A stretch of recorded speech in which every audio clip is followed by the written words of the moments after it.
Ray's Real Reviews, we are back, and today we have a very photocentric episode. Now, mirrorless cameras are the thing of the future, but one of the main issues that photographers face is what lenses to use. There's so many to choose from, and if you're just starting out, you're probably surprised to find out that the most quality lenses can cost more than the camera body itself.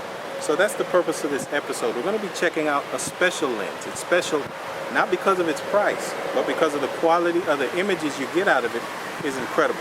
If you're curious what I'm talking about, we're going to be checking out the Sigma 19mm 2.8 lens from Micro Four Thirds.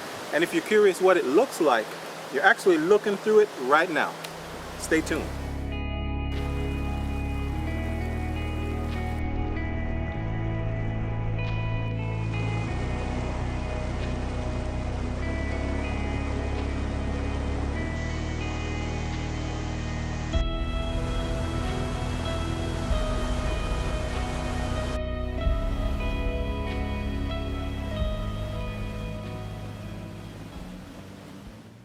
Now that we get a taste of the image quality, let's look at some of the specs.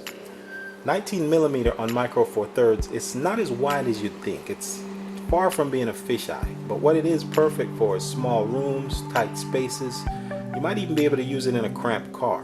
2.8 is also not a low light aperture, but considering that the standard kit zooms that comes with lenses today usually start at 3.5, this is a pretty good improvement. And on that note, most lenses, you usually have to stop them down a bit to get to that sweet spot. It's sharp, wide open. There's lenses hundreds of dollars more that can't say that. And those two qualities, they kind of allow you to bend the rules to take shots it wasn't meant for.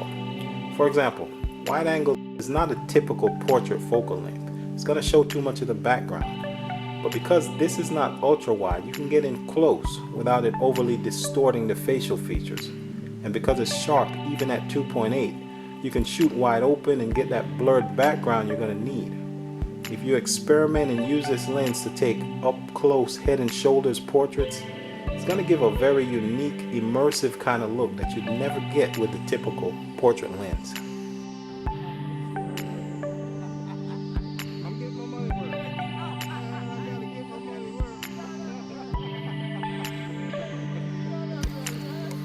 Next up is build quality, and again, it is a step above your typical kit lens in that it's not all plastic.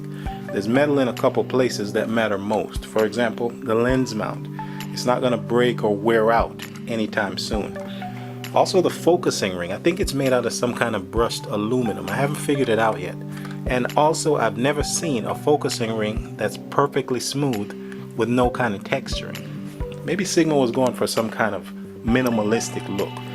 You either like it or you don't, but more on the focusing ring later.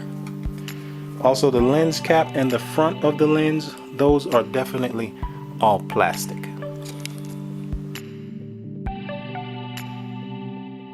But something I appreciate most about these modern lenses is the coatings and the way it's able to reduce flare. Interesting thing about this lens is if you need to, you can point it directly into the sun and it's not going to wash out your shot. That's very important because you're not always going to have the sun at your back. And also, one of the most artistic shots you can get is that portrait with the sunset in the background.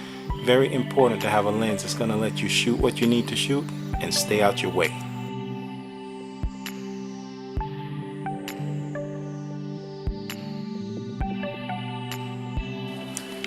Focusing mechanism on the Sigma is very unique. I don't think any other manufacturer has it. When you shake the lens, you're going to hear a rattle sound. A lot of people complain about that. But once you put it on the camera and power it up, the rattling completely disappears. The average lens, while it focuses, the barrel rotates until it reaches the correct distance.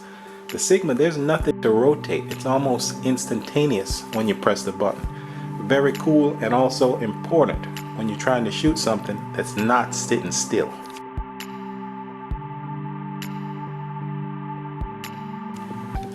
You can use this lens for all types of shooting, even landscape. But for me, the type of shooting I do, I think I get the most dramatic results when I use it up close and personal. Keep in mind, there's also a 30 and a 60mm version. Listening to me talk about this lens, you probably get the impression that I think it's perfect. Well, there's a couple things I would change. I'm used to using vintage lenses, and one thing I like about those old lenses is they have distance markings on them. You could plan and pull your focus moves without looking through the viewfinder. This Sigma doesn't have any markings whatsoever on it. You can't plan your focus. You have to be looking through the viewfinder each time, and sometimes that's going to slow you down.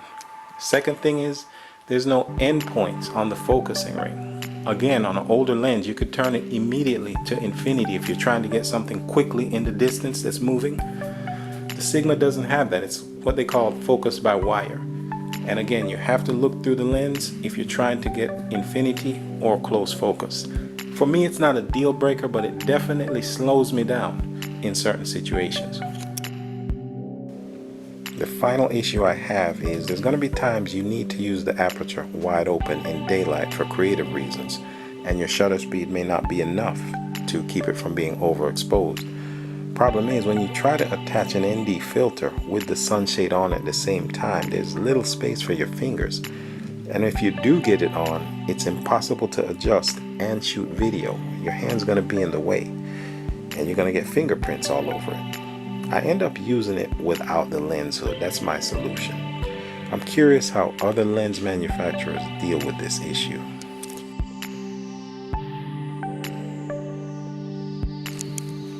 Alright, so that is the end of this review. This is actually my first time doing a lens review. I probably left out a whole mess of information, but that's okay because I think I got the most important things out there.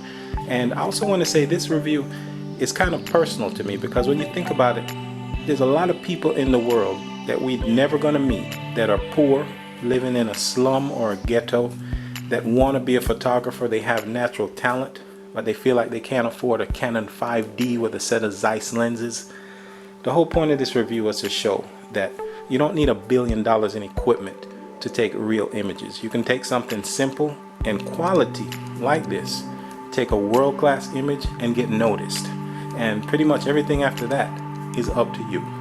So hopefully this video was not just informative and entertaining, but I also want it to be a little inspirational.